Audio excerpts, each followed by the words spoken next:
Hello student, मैं doctor Anil Srivastava government VIT PG autonomous college Durg Chhattisgarh से बोल रहा हूँ। मैं आज आपसे ग्लाइकोलाइसिस पे डिस्कशन करना चाहूँगा। ये बीएससी 3 जूलॉजी और बीएससी फर्स्ट बायोटेक्नोलॉजी दोनों ही सब्जेक्ट के स्टूडेंट के सिलेबस को कवर कर रहा है। ग्लाइकोलाइसिस में जाने से पहले मैं थोड़ी बात आपसे करना चाहूँगा रेस्पिरेशन का, श्वसन का। अगर मैं जानना चाहूँ आप श्वसन किसे कहेंगे तो शायद इसका आंसर होगा process of oxidation of food particle to liberation of biological energy ATP is respiration. भोज्य पदार्थ को ऑक्सीकृत कर जैविक ऊर्जा एटीपी का उत्पादन करना श्वसन है। क्वेश्चन है ये प्रोसेस कैसे होगा। सेल में दो तरीके का प्रोसेस है, क्योंकि सेल दो तरीके का है। कुछ सेल एनारोबिक है, कुछ सेल्स एरोबिक है। एनारोबिक सेल्स में माइटोकॉन्ड्रिया नहीं है और एरोबिक सेल्स में माइटोकॉन्ड्रिया है। जिस सेल्स में माइटोकॉन्ड्रिया नहीं है वहाँ साइटोप्लाज्म में एक चेन ऑफ केमिकल रिएक्शन चलता है ग्लूकोज को ऑक्सीडाइज करके एटीपी बनाने के लिए। उसके लिए एंजाइम्स सेल के साइटोप्लाज्म में प्रेजेंट है। आप उस प्रोसेस को ग्लाइकोलाइसिस बोलते हैं। लेकिन अगर एरोबिक सेल्स में आ जाएं तो एरोबिक सेल्स में ग्लूकोज साइटोप्लाज्म में पहले ग्लाइकोलाइसिस प्रोसेस से ऑक्सीडाइज्ड होगा, फिर पायरुविक एसिड बनेगा।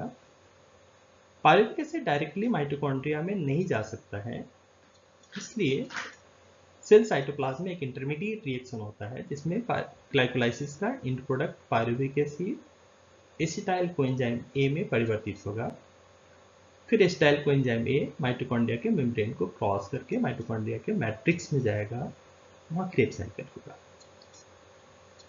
मैक्सिमम एनर्जी ग्लाइकोलाइसिस में आपको एटीपी के फॉर्म में मिल रहा है और बहुत थोड़ा दूसरे फॉर्म NADH2 के फॉर्म में भी मिल रहा है। क्रेब साइकिल में मैक्सिमम एनर्जी FADH2 और NADH2 के फॉर्म में मिलता है, जबकि क्रेब साइकिल में डायरेक्ट एटीपी सबस्ट्रेट लेवल पे अगर बात करें तो मिनिमम है केवल एक एटीपी एक क्रेब साइकिल में सबस्ट्रेट लेवल पे मिलता है।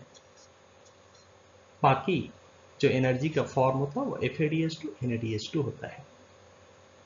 ये FADH2 और NADH2 माइटोकॉन्ड्रिया के इलेक्ट्रॉन ट्रांसपोर्ट चेन में जाएगा और वहां 1 FADH2 से 2 ATP और 1 NADH2 से 3 ATP का प्रोडक्शन होता है। फाइनली आप ये देख रहे हैं कि प्रोसेस एनारोबिक हो या एरोबिक हो, दोनों ही प्रोसेस में ग्लाइकोलाइसिस सबसे पहली प्रक्रिया है। एनारोबिक सेल्स में फुल सोल प्रोसेस है ये, और एरोबिक सेल्स में ये पहली प्रक्रिया है, क्योंकि ग्लाइकोलाइसिस से ही पायरुविक एसिड बनेगा, फिर वो एसिटाइल कोएंजाइम ए में परिवर्तित होगा, फिर एसिटाइल कोएंजाइम ए माइटोकॉन्ड्रिया में जाकर क्रेब साइकिल की प्रक्रिया को आरंभ करेगा। यहाँ इस ग्लाइकोलाइसिस के प्रोसेस को इम्बेडेन और मेयरहॉफ नाम का साइंटिस्ट ने डिस्कवर किया था, इसलिए इसे इम्बेडेन मेयरहॉफ पाथवे भी बोलते हैं। अब देखें अगर सेल में कहाँ ये प्रोसेस हो रहा है, साइटोप्लाज्म में होगा ग्लाइकोलाइसिस का प्रोसेस, और जो भी इसके लिए एंजाइम रिक्वायर्ड है वह सारा एंजाइम साइटोसोल में उपलब्ध है।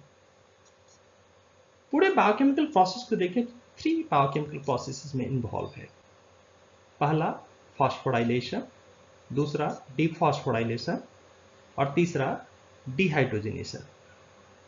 मतलब फॉस्फेट ग्रुप का अटैच होना फॉस्फोराइलेशन, फॉस्फेट ग्रुप का डिटैच होना अलग होना डीफॉस्फोराइलेशन, और हाइड्रोजन का अलग होना स्प्लस आयन का अलग होना डिहाइड्रोजनेशन। ये 3 मेजर प्रोसेस केमिकल रिएक्शंस इस पूरे ग्लाइकोलाइसिस के प्रोसेस में इन्वॉल्व है। पूरे साइकिल को आप 2 भाग में डिवाइड कर सकते हैं, एक प्रिपरेटरी फेज और दूसरा कॉमन पाथवे फेज। ग्लाइकोलाइसिस का प्रोसेस स्टार्ट करने के लिए सबसे पहला प्रिकर्सर अल्फा डी ग्लूकोज है। थोड़ी सी बात अगर हम अल्फा डी ग्लूकोज करें तो आपको शायद मालूम होगा, इसका 2 स्ट्रक्चर आप लोगों ने पढ़ा होगा, एक ओपेन चेन स्ट्रक्चर और दूसरा रिंग स्ट्रक्चर। रिंग स्ट्रक्चर आप याद कीजिए हवर्ड साहब ने उसको दिया था, 2 फॉर्म में उन्होंने मोनोसैकेराइड के फॉर्मुलेशंस को बताने का कोशिश किया था, एक हेमी एसिटल और दूसरा हेमी कीटल। यदि किसी शुगर में, किसी कार्बोहाइड्रेट में फंक्शनल ग्रुप एल्डिहाइड है तो हेमी एसिटल होगा, और अगर कीटोन है तो हेमी कीटल होगा। आपको मालूम होगा एल्डिहाइड ऑलवेज कार्बन फर्स्ट पे रहता है और कीटोन ऑलवेज कार्बन सेकेंड पे रहता है। ये दो तरीके का स्ट्रक्चर बना सकता है, एक हेक्सागोनल और दूसरा पेंटागोनल, मतलब एक 6 मेंबर्ड रिंग बनाता है और दूसरा 5 मेंबर्ड रिंग बनाता है। अगर 6 मेंबर्ड रिंग में है तो आप उसको पाइरान फॉर्म बोलते हैं, और अगर 5 मेंबर्ड रिंग में है तो उसको हम फ्यूरान फॉर्म बोलते हैं। जो हमारा ग्लूकोज है, जो ग्लाइकोलाइसिस के प्रोसेस को स्टार्ट करता है, रिएक्शन मैंने बताया, इसमें दो मेजर घटना घट रही है। पहला, ये एल्डोज शुगर कीटोज शुगर में चेंज होगा, और दूसरा pyran form of the sugar furan form में चेंज होने वाला है। यहां देखिए, इस स्ट्रक्चर में मैंने रिंग फॉर्म में अल्फा डी ग्लूकोज लिया है। यहां आपको साफ साफ दिख रहा है कि ये हेक्सागोनल स्ट्रक्चर है, 6 मेंबर रिंग है, ये पायरान फॉर्म है। चूंकि ये एल्डोज शुगर है, एल्डिहाइड है, तो एल्डिहाइड कार्बन फर्स्ट पे रहता है। आप देख रहे हैं कि ऑक्सीजन बीज के थ्रू कार्बन फिफ्थ के अल्कोहलिक ग्रुप के साथ बॉन्डिंग बनाया है, मतलब हेमी एसिटल स्ट्रक्चर है। यहाँ एक इंपॉर्टेंट पॉइंट ये है कि एनर्जेटिक्स के पूल में ग्लाइकोलाइसिस की प्रक्रिया अल्फा डी ग्लूकोज के थ्रू ही स्टार्ट होता है। अगर ग्लूकोज का कोई दूसरा फॉर्म है, बीटा फॉर्म है अथवा कीटो फॉर्म है, या कोई कीटो तो होगा ही नहीं, अगर बीटा फॉर्म है या कोई दूसरा फॉर्म है, तो फिर ग्लाइकोलाइसिस का प्रोसेस स्टार्ट नहीं होगा। इंटरनेशनल यूनियन ऑफ बायोकेमिस्ट के रिकमेंडेशन के अनुसार एंजाइम का दो पार्ट रहता है। फर्स्ट पार्ट सबस्ट्रेट को इंडिकेट करता है और second part nature of reaction को इंडिकेट करता है। यहां फर्स्ट एंजाइम हेक्सोकाइनेज है। यह hexokinase enzyme substrate hexose sugar पे लग रहा है, सो हेक्सो, और एनर्जी एक्सचेंज करवाने वाला है, इसलिए काइनेज। इंपॉर्टेंट पॉइंट यहां यह है कि हेक्सोकाइनेज एंजाइम केवल अल्फा डी ग्लूकोज को पहचानता है, केवल अल्फा डी ग्लूकोज के प्रति स्पेसिफिक है, इसलिए फर्स्ट ग्लाइकोलाइसिस पूल का फर्स्ट रिएक्शन जो हेक्सोकाइनेज एंजाइम कराएगा उसके लिए अल्फा डी ग्लूकोज ही चाहिए। चूंकि काइनेज है, एनर्जी एक्सचेंज होने वाला है, इसलिए एक मॉलिक्यूल एटीपी रिक्वायर्ड है। मैग्नीशियम कैटालिस्ट के प्रेजेंस में एटीपी ब्रेक करेगा एडीपी एंड फॉस्फेट में। यहां मैं आपको क्लियर करना चाहूंगा कि जब कभी फॉस्फेट रिलीज होने की बात हो रही है तो वह HPO3 होता है। मैंने यहां डायग्राम में HPO3 अलग करने के दिखाने का कोशिश किया है। ये HPO3 ग्लूकोज के 6th कार्बन के CH2OH से जाकर जुटेगा। आप देखिए 6 कार्बन पे CH2OH था, CH2O ज्यों का त्यों मैंने रखा है। जो एटीपी से फॉस्फेट अलग हुआ है वहां से PO3 लिया तो CH2O PO3 हो गया। CH2OH का H और HPO3 का H, ये दोनों H मिलकर H2 हो गया। इससे छठे कार्बन पे CH2O PO3 H2 हुआ और आपका कंपाउंड हो गया ग्लूकोज 6 फॉस्फेट।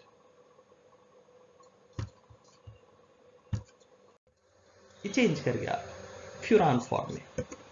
5 मेंबर रिंग अब आपके सामने है, तो ये फ्यूरान फॉर्म में चेंज कर चुका है, ये फ्यूरान फॉर्म।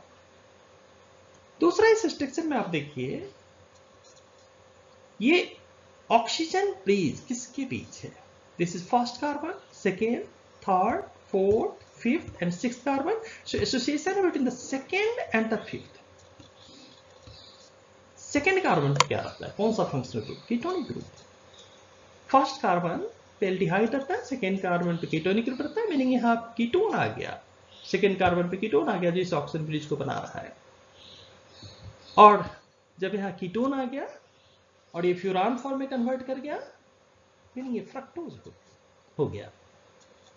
मीनिंग आपका ग्लूकोज 6 फॉस्फेट परिवर्तित हो चुका है फ्रक्टोज 6 फॉस्फेट में, और इस काम को करवाया फॉस्फोहेक्सो आइसोमेरेज, केवल आइसोमेराइजेशन करवाया और कोई इसमें दूसरी घटना नहीं है। और आइसोमेराइजेशन में पायरान फॉर्म फ्यूरान फॉर्म में चेंज किया, एल्डिहाइड कीटोन में कन्वर्ट किया।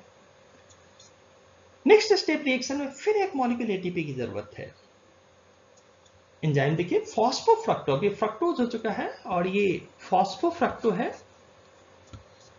क्योंकि फ्रक्टोज है और इसमें फॉस्फेट ग्रुप जुटा हुआ है, फिर से काइनेज लग गया, मीनिंग एक बार फिर एक और एटीपी आएगा, फिर से HPO3 इसमें जुटने वाला है एटीपी से निकलकर। कि फ्रक्टोज का 6th कार्बन पे पहले से फॉस्फेट जुड़ा हुआ है, इसलिए इस फ्रक्टोज के फर्स्ट कार्बन पे जो CH2OH है वहां फॉस्फेट आकर जुट गया। 6th पे पहले से फ्रक्टोज जुटा हुआ था, अब यहां फर्स्ट कार्बन पे आकर जुट गया। ये फॉस्फेट कहां से निकला? ATP से। ATP आपका ADP मीनिंग HPO3, वो HPO3 यहाँ के फर्स्ट कार्बन से जुट गया, आपका कंपाउंड हो गया फ्रक्टोज 1,6 डाइफॉस्फेट। क्यों? फ्रक्टोज के फर्स्ट कार्बन पे और फ्रक्टोज के 6th कार्बन पे दोनों पे फॉस्फेट है, दो फॉस्फेट है, सो फ्रक्टोज 1,6 डाइफॉस्फेट। सो स्टेप 1 में ये दो मेजर घटना घटा। यहाँ आपका ग्लूकोज जस्ट प्रिपेयर हुआ है आगे के प्रोसेस को स्टार्ट करने के लिए। इसमें 2 मॉलिक्यूल एटीपी उसने कंज्यूम किया, पायरान फॉर्म को फ्यूरान फॉर्म में कन्वर्ट किया, एल्डोज शुगर को कीटोज शुगर में कन्वर्ट किया, और फाइनली आपके पास कंपाउंड आ गया फ्रक्टोज 1,6 बाइफॉस्फेट या डाइफॉस्फेट भी आप चाहे तो इसको बोल सकते हैं। आइए नेक्स्ट स्टेप में चलते हैं। नेक्स्ट स्टेप एक ऐसा प्रोसेस है जिसमें 6 कार्बन कंपाउंड फ्रक्टोज 1,6 बाइफॉस्फेट बीचों बीच डिवाइड होगा और बीचों बीच डिवाइड होकर 3-3 कार्बन का 2 कंपाउंड बना देगा। ये देखिए, इसमें आपके सामने बैक स्टेप का फ्रक्टोज 1,6 डाइफॉस्फेट है। एल्डोलेज एंजाइम की जरूरत है, ये एल्डोलेज एंजाइम इसे बीचों बीच क्लीव करेगा। अभी आपके सामने 6 कार्बन कंपाउंड है, जब आप इसे बीचों बीच कट करेंगे तो ये 3 कार्बन कंपाउंड का 2 कंपाउंड बन जाएगा। आप अगर लेफ्ट साइड आइए तो देखिए CH2OPO3H2 जो करते हैं, उसके बाद CO है, वहां होना चाहिए COH, वह H ट्रांसफर हो गया है फर्स्ट कार्बन पे और वहां CO रह गया, कीटोनिक ग्रुप रह गया, और उसके बाद होना चाहिए CHOH, चूंकि 5th कार्बन का H आ चुका है इसलिए फर्स्ट पे CH2OH हो गया। तो यहां एक कंपाउंड बना dihydroxy acetone phosphate. Right side आप आइए, CH2OH, उसके बाद होना चाहिए COH और नीचे होना चाहिए CHOH, लेकिन COH मतलब एल्डिहाइड ग्रुप होगा और आपको मालूम है कि aldehyde group always carbon first पे रहता है, इसलिए वह शिफ्ट कर गया कार्बन फर्स्ट पे एल्डिहाइड हो गया CHO, सेकेंड पे CHOH और थर्ड पे CH2OPO3H2, एक कंपाउंड बना ग्लिसरॉल्डिहाइड 3 फॉस्फेट। इस तरीके से 6 कार्बन का फ्रक्टोज 1,6 डाइफॉस्फेट एल्डोलेज के हेल्प से 2 पार्ट में बटा और एक बना डाइहाइड्रोक्सी एसीटोन फॉस्फेट और दूसरा बना ग्लिसरॉल्डिहाइड 3 फॉस्फेट। यहां इंपॉर्टेंट पॉइंट ये है कि ग्लिसरॉल्डिहाइड 3 फॉस्फेट ग्लाइकोलाइसिस के प्रोसेस को आगे तो बढ़ाएगा ही, लेकिन डाइहाइड्रोक्सी एसीटोन फॉस्फेट भी कन्वर्ट कर सकता है ग्लिसरॉल्डिहाइड 3 फॉस्फेट में। लेकिन ये डिपेंड करता है कि बॉडी में एनर्जी पूल की क्या पोजीशन है। बहुत सारा सेल सैप का रेगुलेटरी मैकेनिज्म है, अगर बहुत ज्यादा एनर्जी की नीड नहीं है तो डाइहाइड्रोक्सी एसीटोन फॉस्फेट के फॉर्म में वह स्टोर्ड एनर्जी रहेगा, पर जब नीड होगी तो फॉस्फोट्राइओज आइसोमेरेज डाइहाइड्रोक्सी एसीटोन फॉस्फेट को कन्वर्ट कर देगा ग्लिसरॉल्डिहाइड 3 फॉस्फेट में, और इस प्रकार आपके सामने 2 मॉलिक्यूल ग्लिसरॉल्डिहाइड 3 फॉस्फेट होगा और तो पैरेलल चेन आगे बढ़ेगा। मैं यहां अगले स्टेप में जो भी रिएक्शन आपको दिखाने जा रहा हूं उसमें केवल एक रिएक्शन लेकर आगे बढ़ूंगा, लेकिन आप ये मानकर चलेंगे कि चूंकि डाइहाइड्रोक्सी एसीटोन फॉस्फेट से भी एक ग्लिसरॉल्डिहाइड 3 फॉस्फेट बना है, इससे 2 पैरेलल रिएक्शन यहां चल रहा है। अब आप स्टेप 3 में आइए। ये काफी इंपॉर्टेंट रिएक्शन है ग्लाइकोलाइसिस में। अब तक हम लोगों ने 2 एनर्जी खर्च किया है, अब ये स्टेप फर्स्ट स्टेप है जहां कुछ एनर्जी हमें मिलने जा रहा है, लेकिन यहाँ डायरेक्ट एनर्जी, डायरेक्ट एटीपी हमें नहीं मिलने वाला है। यहाँ एक नाड रिड्यूस्ड होने वाला है NADH2 में। डेफिनेटली नाड को NADH2 में रिड्यूस्ड करने के लिए हमें डिहाइड्रोजिनेशन करवाना पड़ेगा, इसलिए एक एंजाइम है ग्लिसरॉल्डिहाइड 3 फॉस्फेट डिहाइड्रोजिनेज। लेकिन यहाँ एक इंपॉर्टेंट पॉइंट ये है कि इस रिएक्शन में डिहाइड्रोजिनेशन के साथ साथ फॉस्फोराइलेशन भी होने वाला है। इसलिए मैं इस एंजाइम को ग्लिसरॉल्डिहाइड 3-फॉस्फेट डिहाइड्रोजिनेज कॉम्प्लेक्स के रूप में भी रिप्रेजेंट कर सकता हूँ। दूसरी इंपॉर्टेंट पॉइंट ये है कि एटीपी हमारा डायरेक्ट एनर्जी है। आप यूं समझिए कि वह कैश है, मार्केट में आप ले जाकर उसे खर्च कर सकते हैं, लेकिन NADH2 आपका चेक है। आप चेक लेकर बैंक जाते हैं, बैंक से उसको इनकैश करते हैं, देन मार्केट में जाते हैं। यहाँ भी कुछ ऐसी ही स्थिति है। NADH2 जब रिड्यूस्ड होकर हमें प्राप्त होगा तो उस NADH2 को हमें माइटोकॉन्ड्रिया के इलेक्ट्रॉन ट्रांसपोर्ट चेन में ट्रांसफर करना पड़ेगा। इलेक्ट्रॉन ट्रांसपोर्ट चेन से पास करने के बाद एक NADH2 3 मॉलिक्यूल ATP प्रोड्यूस करेगा, तब हम उसे खर्च कर पाएंगे। लेकिन ये तब फिजिबल है जब सेल एरोबिक हो और माइटोकॉन्ड्रिया हो। और अगर सेल एनारोबिक है और उसके पास माइटोकॉन्ड्रिया नहीं है तो फिर ये NADH2 दूसरे फॉर्म में यूज होगा, पायरुविक एसिड को लैक्टिक एसिड में कन्वर्ट करने में यही यूज होगा। ये आपके सामने ग्लिसरॉल्डिहाइड 3-फॉस्फेट है, CH2OPO3H2 CHOH COH। एंजाइम मैंने लगाया ग्लिसरॉल्डिहाइड 3-फॉस्फेट डिहाइड्रोजिनेज कॉम्प्लेक्स, डिहाइड्रोजिनेशन करेगा, इसलिए हाइड्रोजन आयन को एक्सेप्ट करने के लिए यहां NAD है। फर्स्ट ऑफ ऑल ये एंजाइम सबस्ट्रेट से जुट रहा है। एंजाइम के पास SH ग्रुप है, SH ग्रुप से वह सबस्ट्रेट से जुटने की कोशिश कर रहा है और H को रिप्लेस कर रहा है। इमीडिएटली ये H NAD एक्सेप्ट किया, जो लेफ्ट साइड से आप देख रहे हैं। लेकिन ये डबल रिएक्शन है, यहां फॉस्फोराइलेशन भी होने वाला है। यहां राइट साइड में मैंने इसे इंडिकेट करने का कोशिश किया है। आप देखिए OP और 3O है, सो OPO3 आ गया ग्लिसरॉल्डिहाइड 3-फॉस्फेट के उस पॉइंट पे जहां से H को या विस्थापित किया है। साथ ही साथ 3 H है, इसमें से केवल 2 H इसने लिया और कंपाउंड हो गया OPO3H2।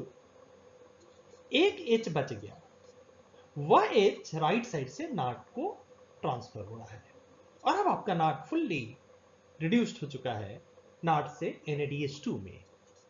और आपका कंपाउंड ग्लिसरॉल्डिहाइड 3-फॉस्फेट के फर्स्ट कार्बन पे फॉस्फेट जुट गया, मीनिंग अब आपके ग्लिसरॉल्डिहाइड 3-फॉस्फेट में 2 फॉस्फेट है, एक कार्बन फर्स्ट पे और एक कार्बन थर्ड पे, जो स्टेप फर्स्ट से आ रहा है।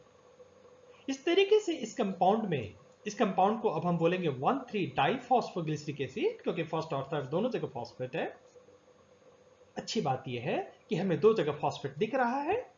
आगे के स्टेप में हम दोनों फॉस्फेट को अलग करके ADP को फॉस्फोराइलेट करके ATP बनाने की कोशिश करेंगे।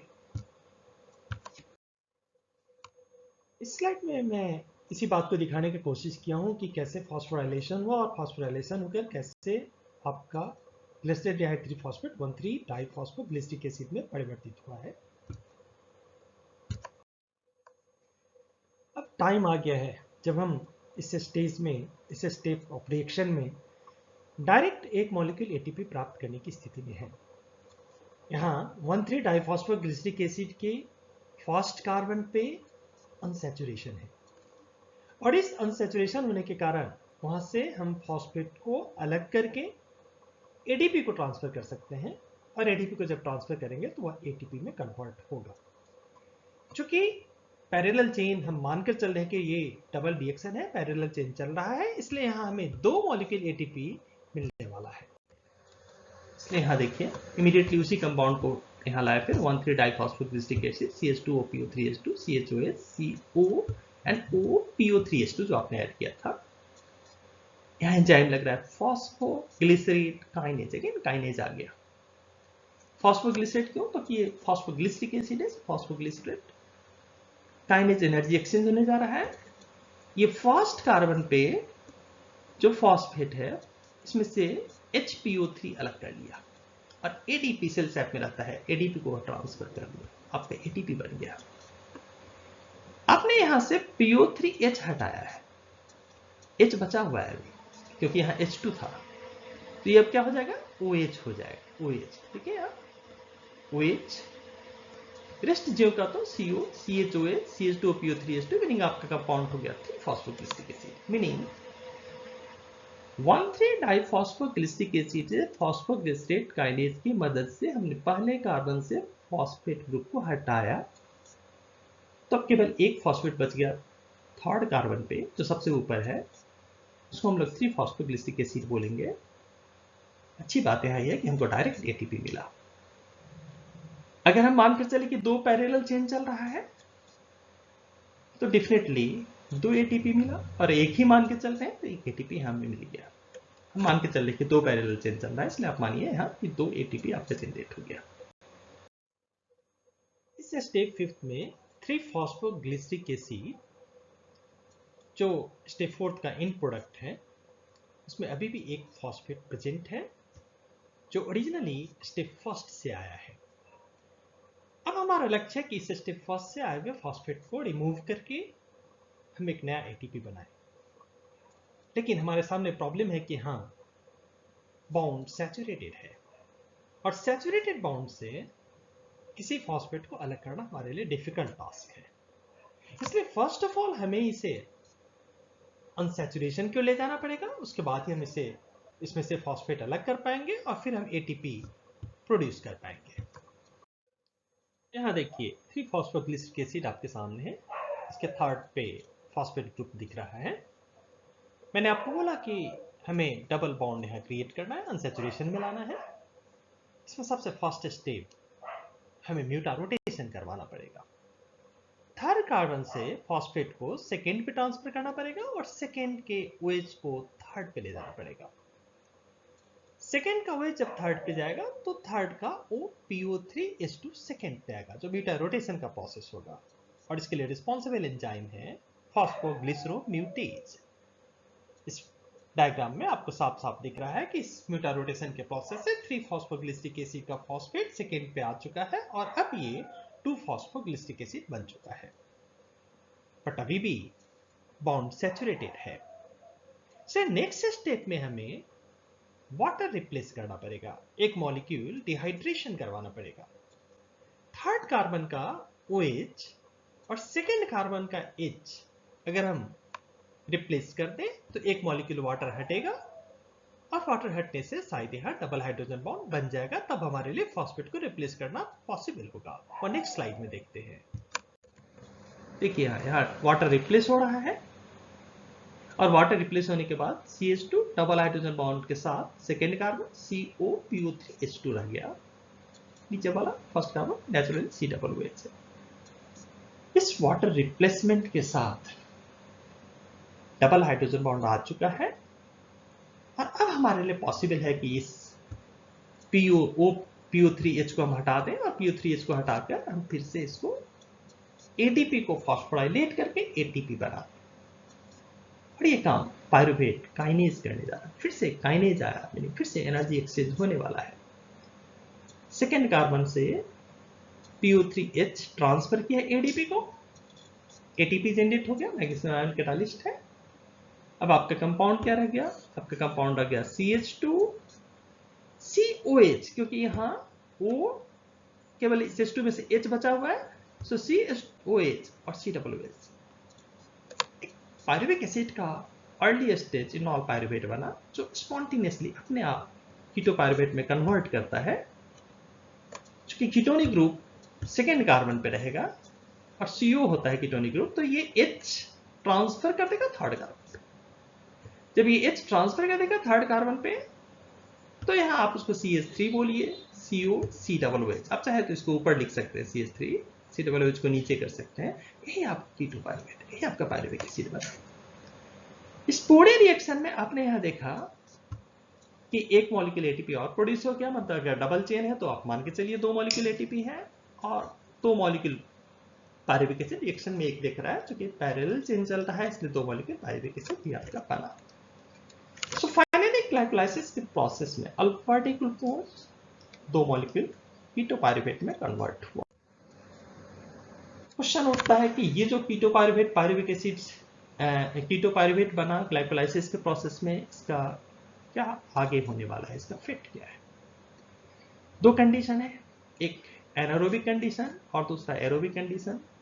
अगर एनारोबिक कंडीशन है तो एनारोबिक कंडीशन में पायरुविक एसिड लैक्टिक एसिड में कन्वर्ट होगा, इसलिए कि माइटोकॉन्ड्रिया है नहीं। एनारोबिक है तो माइटोकॉन्ड्रिया है नहीं, माइटोकॉन्ड्रिया है नहीं तो पायरुविक एसिड माइटोकॉन्ड्रिया में जाकर क्रेब्स साइकिल और इलेक्ट्रॉन ट्रांसपोर्ट चेन आरंभ नहीं कर सकता है, इसलिए ये लैक्टिक एसिड में कन्वर्ट करता है। दूसरा, जो NADH2 बना था वह NADH2 भी तो इलेक्ट्रॉन ट्रांसपोर्ट चेन नहीं होने के कारण ATP में कन्वर्ट नहीं हो सकता है, इसलिए NADH2 अपने इलेक्ट्रॉन को इस पायरुविक एसिड के कीटोनिक ग्रुप पे ट्रांसफर करता है। इसके पास NADH2 था, देखिए H निकाल दिया, अब ये खुद नाट बन के रह गया और ये H ट्रांसफर कर दिया कीटोनिक ग्रुप में।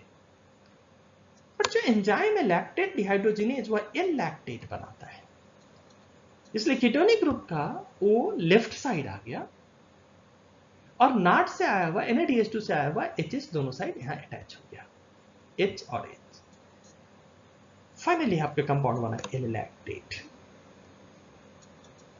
कभी कभी आप ओवर एक्सरसाइज कर लेते हैं, या सपोज कीजिए कि आप ऑक्शन पार्लर में गए और ऑक्शन पार्लर में जाकर बहुत ज्यादा ऑक्शन लेने का कोशिश किया इस एक्सपेक्टेशन में कि आपका बॉडी ज्यादा एनर्जेटिक हो जाएगा। तो थोड़ा समझिए, ओवर ऑक्सीजनेशन भी आपके हेल्थ के लिए एडवर्स हो जाएगा। आपके बॉडी में सेल सैप में ऑक्सीजन और carbon dioxide acid base balance maintain करता है और इस एसिड बेस बैलेंस से ही बॉडी का सारा मेटाबॉलिक रिएक्शन चलता रहता है। ऑक्सीजन सैचुरेशन का हमारा लिमिट क्या है? ब्लड के प्लाज्मा में 0.30 ml पर 100 ml ऑफ प्लाज्मा और हेमोग्लोबिन में 1.34 ml पर 100 ग्राम % ऑफ हेमोग्लोबिन। इससे ज्यादा ऑक्सीजन होने पर वह सेल सैप में अल्कलाइनिटी क्रिएट करता है और अगर सेल सैप आपका ज्यादा अल्कलाइन हो गया तो कार्बन डाइऑक्साइड का मूवमेंट ब्लॉक करेगा। एसिड बेस बैलेंस इमीडिएट आपका सेल सैप मैनेज करना चाहेगा और इमीडिएटली वह इस पायरुविक एसिड को लैक्टिक एसिड में कन्वर्ट करेगा और ये लैक्टिक एसिड जो अल्कलाइन कंडीशन हो चुका था ओवर ऑक्सीजनेशन के कारण उसको बैलेंस करेगा। ओके, सेल सैप में एसिड बेस बैलेंस तो हो गया, लेकिन लैक्टिक एसिड एक प्रॉब्लम हो गया, क्योंकि लैक्टिक एसिड मान लीजिए मसल्स में बन गया है। सपोज आप फुटबॉल कभी नहीं खेलते, अचानक आपने बहुत फुटबॉल खेल लिया, आपके पाँव में मसल्स में पेन आ जाता है, वहाँ यही हुआ, आपको मसल्स ओवर ऑक्सीजन ले लिया और ओवर ऑक्सीजन लेने पर वह एसिड बेस बैलेंस बनाने के लिए लैक्टिक एसिड उसको प्रोड्यूस करना पड़ गया, इसी प्रोसेस से जो आपके सामने अभी दिख रहा है। ये लैक्टिक एसिड मसल्स में कैटाबोलाइज नहीं होता है, ये कोडी साइकिल में कैटाबोलाइज होगा और आपको मालूम होगा कोडी साइकिल लीवर में होता है। तो जब तक वो मसल से मूव करके लीवर में नहीं जाएगा, वहां कैटाबोलाइज नहीं होगा, तब तक आपका मस्कुलर पेन या मसल्स का थकान जाने वाला नहीं है। चाहे आप गर्म पानी में पाँव डालिए, पानी में नमक डाल के डालिए, जो भी डालना है डालिए। जो नेचुरल प्रोसेस है उस प्रोसेस में लैक्टिक एसिड मसल से मूव करके लीवर में जाएगा, कोडी साइकिल से कैटाबोलाइज्ड होगा। इस प्रोसेस में जब तक 1-2-3 टाइम लगेगा तब तक आपको पेन झेलना पड़ेगा ड्यू टू ओवर ऑक्सीजनेशन। सो एक रिएक्शन कैस्केड रिएक्शन को रेगुलेट करता है और एक रिएक्शन में डिस्टर्बेंस होने से कई रिएक्शन हमारे बॉडी के डिस्टर्ब हो जाते हैं। एरोबिक कंडीशन में आइए, अगर सेल साइटोप्लाज्म में माइटोकॉन्ड्रिया है और आगे रिएक्शन चलने वाला है तो क्या होगा? पायरुविक एसिड डेफिनेटली माइटोकॉन्ड्रिया में जाकर क्रेब्स साइकिल स्टार्ट करेगा, लेकिन यहां भी प्रॉब्लम है। पायरुविक एसिड माइटोकॉन्ड्रिया के वॉल को पेनिट्रेट करके माइटोकॉन्ड्रिया के मैट्रिक्स में नहीं जा सकता है। क्रेब्स साइकिल कहां होगा? माइटोकॉन्ड्रिया के मैट्रिक्स में। पायरुविक एसिड इम्परमिएबल है माइटोकॉन्ड्रियल मेम्ब्रेन का, इसलिए उसे सेल साइटोप्लाज्म में ही इस पायरुविक एसिड को एस्टाइल कोएंजाइम ए में बदलना पड़ता है और ये एस्टाइल कोएंजाइम ए में पायरुविक एसिड का परिवर्तन न तो ग्लाइकोलाइसिस का पार्ट है न तो क्रेब्स साइकिल का पार्ट है, इसलिए इसे हम लोग इंटरमीडिएट रिएक्शन बोलते हैं। A reaction between the glycolysis and Krebs cycle is facilitate transport of pyruvic acid from cytoplasm to the mitochondrial matrix for Krebs cycle. देखिए यहाँ ये रिएक्शन है, मैंने उसी को उठाया, पायरुविक एसिड को उठाया, CH3COCOOH यही था। Very beautiful, very nice reaction. यहां भी नाड रिड्यूस हो रहा है NADH2 में, यहां डिकार्बोक्सिलेशन भी हो रहा है, कार्बन डाइऑक्साइड हट रहा है, और एक कोएंजाइम ए चाहिए सेल साइटोप्लाज्म से, CoASH कोएंजाइम ए चाहिए। चूंकि डबल रिएक्शन हो रहा है, नाड रिड्यूस्ड हो रहा है NADH2 में, मीनिंग डिहाइड्रोजिनेशन, और कार्बन डाइऑक्साइड हट रहा है, डिकार्बोक्सिलेशन, इसलिए मैंने इस एंजाइम को कहा पायरुवेट डिहाइड्रोजिनेज कॉम्प्लेक्स। क्वेश्चन उठता है कि रेस्पिरेशन में हम ऑक्सीजन लेते हैं, ATP, water and carbon dioxide छोड़ते हैं।